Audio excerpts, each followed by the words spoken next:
I want to thank the town board led by the chair and the municipal manager for Muhoroni that has enabled today's activity to take place as a clean-up exercise for the Muhoroni as a town.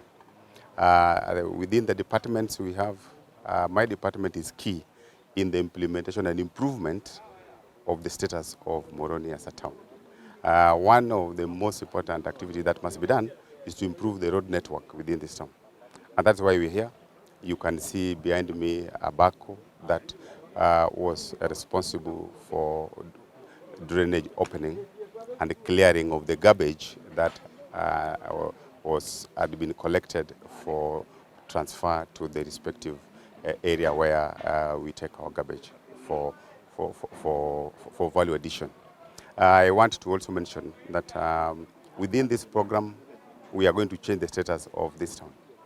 And I know there are two programs, one run by the department and one run by KISIP. KISIP, they're basically going to do two roads. That is the Nairobi Road to Kwachif, and then Wings of Change. These roads are the other side of this of Nairobi Road.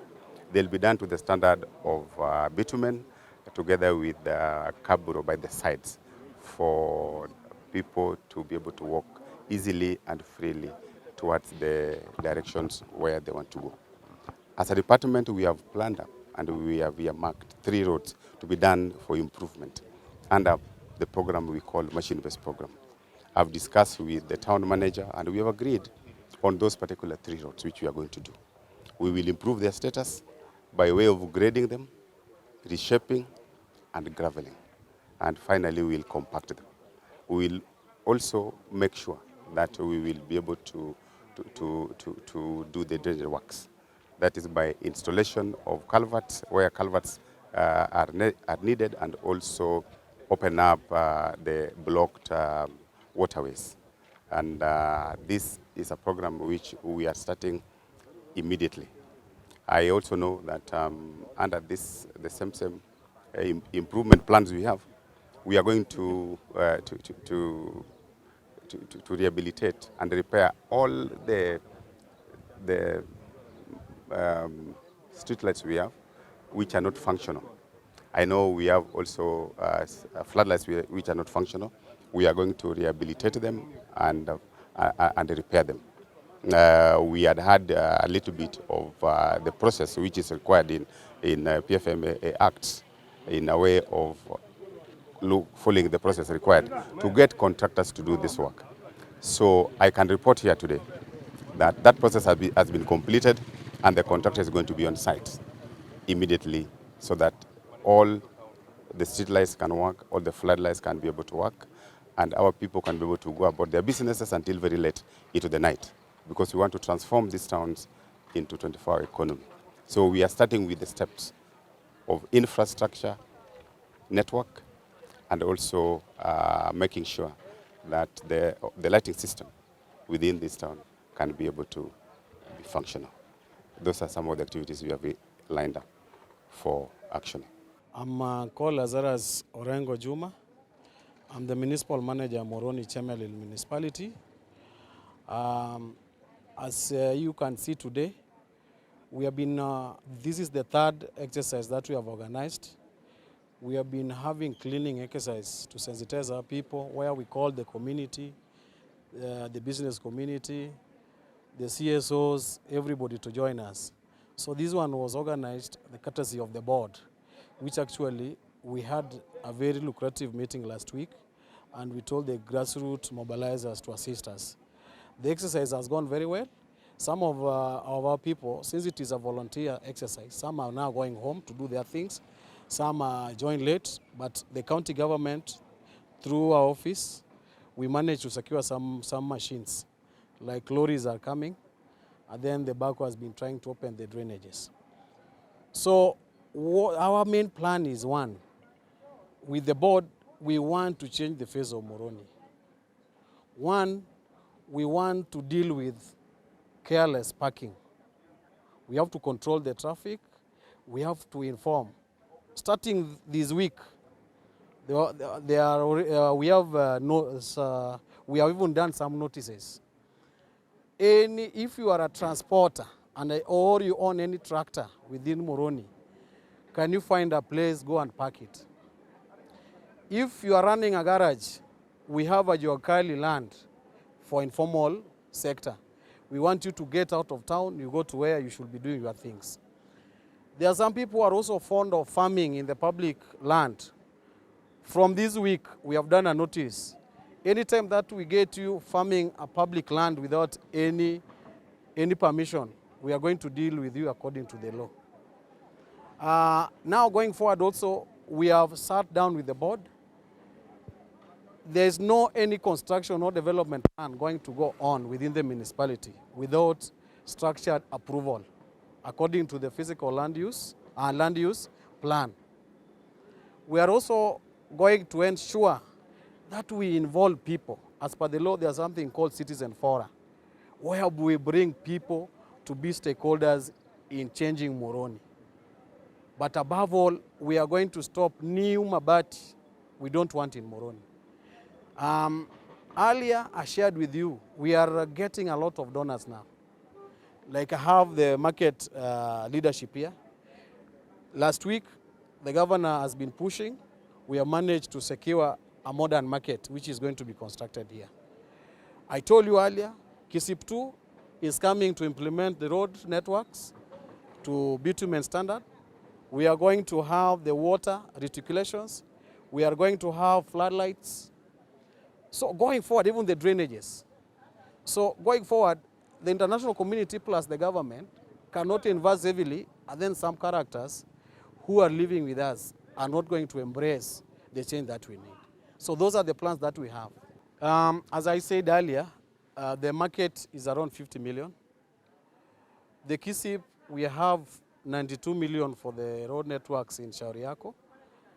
And then when we are doing planning, we gave Shauri Moyo 10 million. 5 million is going for floodlight because the security was bad that side. And then 5 million is going to be used for water. We are going to have water reticulations, which are going to, in fact, we are going to even do a water point, a watershed. And then when we came to Bondeni also, we gave a floodlight plus drainage. Swahili's informal settlement, we gave 5 million for water reticulation. These were projects which were prioritized by the community, the settlement residents. So we gave the money that the KISIP gave us from World Bank, and they are the people who prioritize those projects that I'm trying to share with you. And then also, I told you, Muhoroni, we have managed to, the UN Habitat was doing some piloting for social housing. Fortunately, Muhoroni succeeded. We have 2 settlements within Muhoroni, Shauri Moyo and Shauri Yako, which is going to benefit from that. They picked 3 informal settlements in Kenya, Kibera and Muhoroni 2 settlements. So the money which is there, they are yet to tell us the specific money coming to Muhoroni because I think it is in a pool. So going forward, when we start engaging with them very soon, they are going to tell us. This one is not affordable housing. It is a social housing where our people in these selected settlements, they sit down, they develop a cooperative, housing cooperative. And then they are going to be trained. And then the European Union plus the UN Habitat are also going to join in strengthening these. Yes, it is true. Change is very expensive. There are some times you have to take bold step. We have been engaging our people. It is very consultative. That is why when I gave the first notices, some people came to my office, claimed that they were not compensated during KISIP 2, during KISIP 1. And starting tomorrow, we did a letter to the KISIP National Office. The KISIP team from Nairobi, together with the county technical team, will be camping in Muhoroni for 4 days to sort out these gray areas. So some people who are complaining that they were not compensated, the Nairobi team is coming with the list, we verify. So if we get that you constructed your structure after the planning, or you are in the list of people who are supposed to be under up, and you are not compensated, that one we are going to find out. But if we find out that you are compensated and you have refused to remove your structures, we are going to demolish you. We are going to bring those structures down forthwith. Okay, thank you, people from the press, that is the Fourth Estate. First of all, I appreciate the stakeholders, all of them who have joined us in this exercise. Today we are doing Muhoroni town cleanup, and it is not just targeting the CBD or the Central Business District, but there is also informal settlement where we have participation of community health practitioners joining hands together with the village elders to ensure that the pooling centers are done. So as we walk around, we just collect litters or garbage or whatever waste there is for disposal from all this designated end. But just a brief background so that we have a clear information. Realize that all this intervention and initiative came as a result of social investigation and a social inquiry around Muhoroni. This was supported by Grassroots Trust for Community Organizing in partnership with the affiliate organization from each and every informal settlement.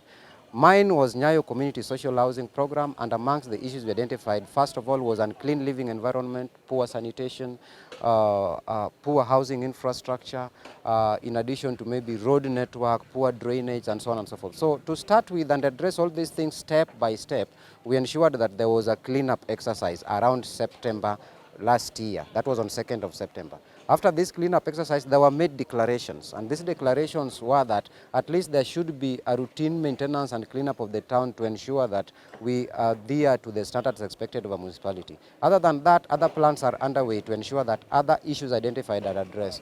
But first of all, and now that we are here, I appreciate not only the stakeholders, but also Muhoroni Chemelil Municipality Board for having agreed to have a session with me together with my team of Nyayo Community Social Housing Program, together with the community organizers from Grassroots. And from that meeting, we agreed to do a routine launch so that after this launch, we'll be having a specific schedule and a way forward on how these things should be done. In summary, and maybe in further details later, we'll share with you a strategic implementation framework over what or where we are going to after this, because the declaration have been reduced to strategic implementation framework that we look forward to implement between now and the end of year 2024, so that by the end of the year, we'll ensure that at least all the the issues identified during the social inquiry are all done and attended to adequately, in partnership with not only the Muhoroni municipality, but also the local community, as well as the county government of Kisumu. I was saying sensitize is the word, because we have a policy believing that all residents and Muhoroni in total are shareholders in this exercise of Muhoroni Chemelil municipality. They are shareholders, and we are big shareholders. We have individual shareholders, we have corporate shareholders, we have, for example, Muhoroni Sugar Company, Homa Lime Company, we have Agro, we have another, just amongst a few. So the point is this: we want everybody in Muhoroni to believe, to be party to this exercise. So we are going to educate our people, and the manager would tell you that we will be organizing various fora. We will be visiting various corners and various institutions in Muhoroni. We will go to Chemelil, we will go to Songo, we will go to Koru and Fatanan and all the rest. So the idea is to make sure that everybody feels part of this process. Rebuilding Muhoroni from scratch because what we have here is Muhoroni scratch. Rebuilding it from scratch to one town which my, say, grandson will come and say, my grandfather was once party to this process, is not easy. So we will be inviting everybody, various times, various stations, so that we move together. Okay, thank you. I'm called Bishop Cyprian Kodieny. The exercising that we are ongoing with it today is about working with the people, because we are working for the people and the people are working with us. So if we want them to be part of us, we have to engage them, we share with them, we be friendly, they give us their opinion, and then we advise them, so that at least we work jointly, because it is not a matter of us, because we are the board, and it is not a matter of them that they are the community, but we work together. But we are willing and praying that at least we change Muhoroni, and it is Chemelil, Muhoroni, Koru for tenant ward. We want change, that change can change us. If we don't embrace change, change cannot change us. And if the community are there to progress, they have to accept change. So we'll be sharing, we need love between us, and we'll at least, if in case we'll disagree, we will disagree to agree, so that we continue and we go on.